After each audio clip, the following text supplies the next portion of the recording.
Hello, movie lovers. Bob for Bob's movie review here, and so I'd like to review for you a movie I just watched called Ambulance.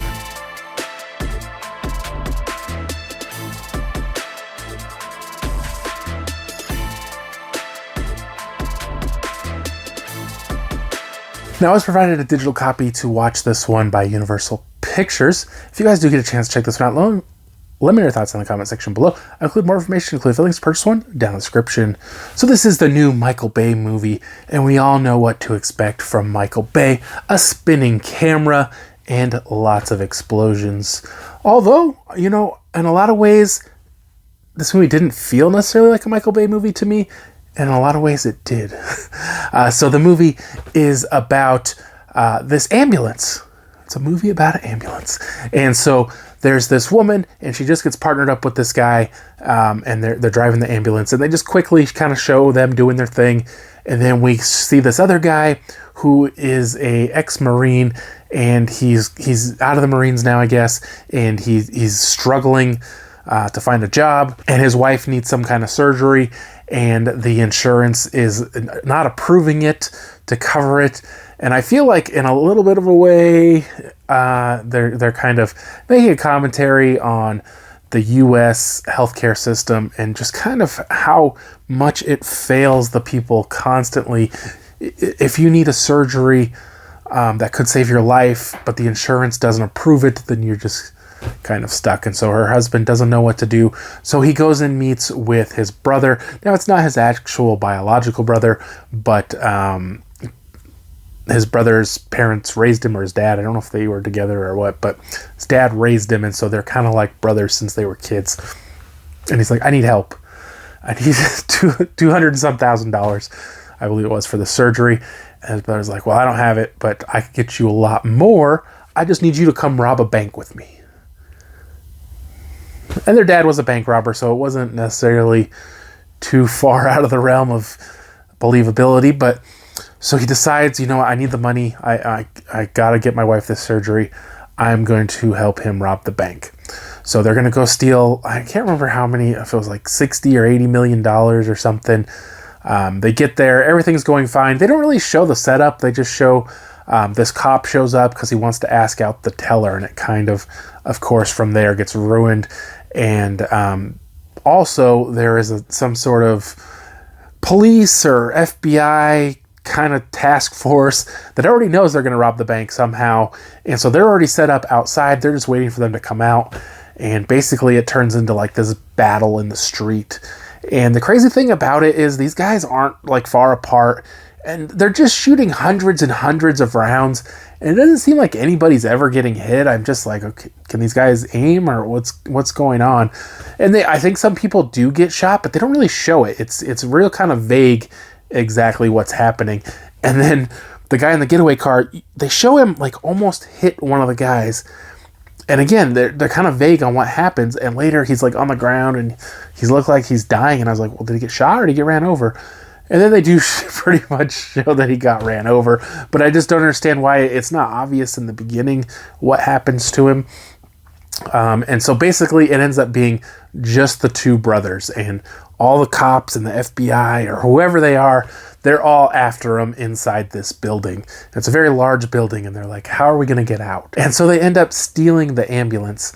Now, the one guy had shot a cop kind of in a struggle, and he didn't want to, and he's trying to save him, and his brother's like, we got to get out of here.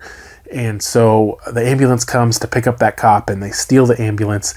And so they're like in this ambulance chase, and this ambulance is like a freaking race car somehow. They probably can go pretty fast, but I'm sure they're not as maneuverable as they made it in this movie. And so they're in this chase, and they got the paramedic in the back, like trying to save the cop, because they really don't want to hurt anyone. They weren't out to hurt anyone.